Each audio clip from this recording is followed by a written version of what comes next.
जब जीवन में सारे रास्ते बंद हो जाते हैं तब हमें लगता है कि शायद अब कुछ नहीं बचा।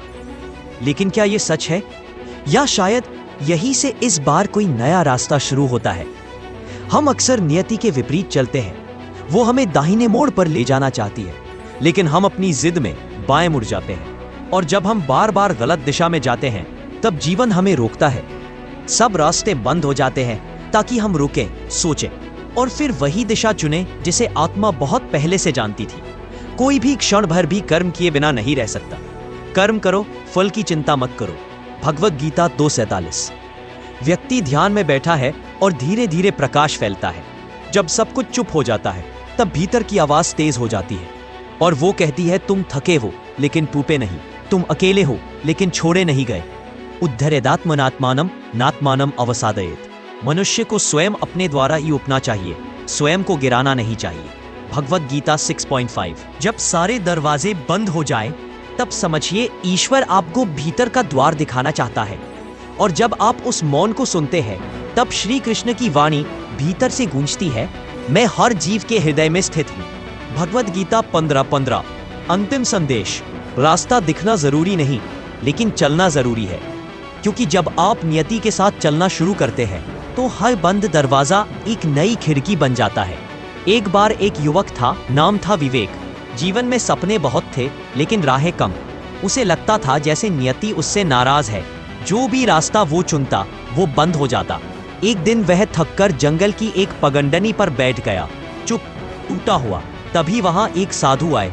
उन्होंने कुछ नहीं पूछा, सिर्फ मुस्कुराए और बोले, बेटा, जब नदी सामने दीवार पाती है तो वो बहना बंद नहीं करती, वो मुड़ जाती है।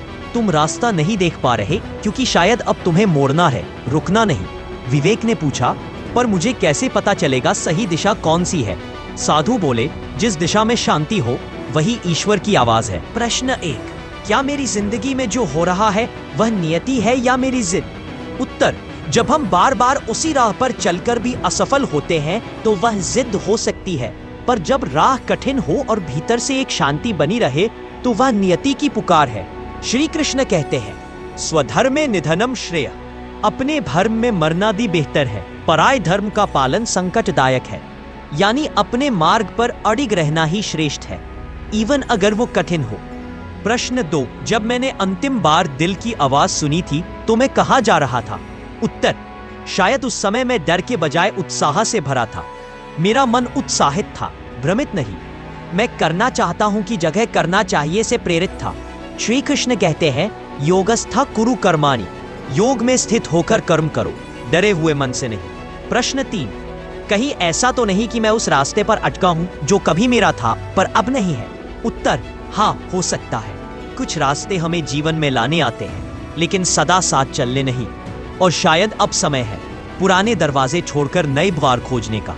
कृष्ण कहते हैं, अनित्यम सुखम लोकम इमं प्राप्य भजस्व माम।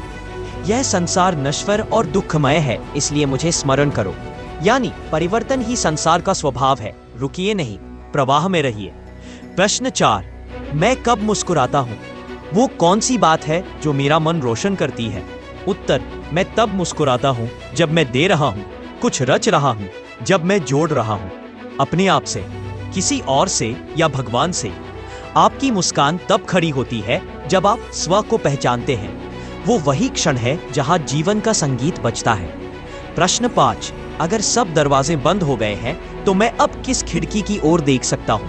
उत्तर, वो खिड़की जो बाहर नहीं भीतर खुलती है, जहां अपेक्षाएं नहीं आत्म स्वीकृति हो, जहां आवाजें नहीं मौन हो, और उस मौन में ईश्वर का उत्तर। श्री कृष्ण कहते हैं, अहम ही सर्वस्य प्रभवः, मैं ही सबका उद्गम हूँ। यानी जब सब मार्ग बंद हो जाए तब मुझ में विश्राम कर। इस प्रकार ये प्रश्न और उत्तर अब सिर्फ एक अभ्यास नहीं, एक आंतरिक यात्रा बन जाते हैं। अगर आपने इस वीडियो से प्रेरणा तो इसे औरों के साथ जरूर साझा करें, क्योंकि शायद किसी और की जिंदगी में भी अब श्री कृष्ण को आने का समय आ चुका है। जय श्री कृष्ण।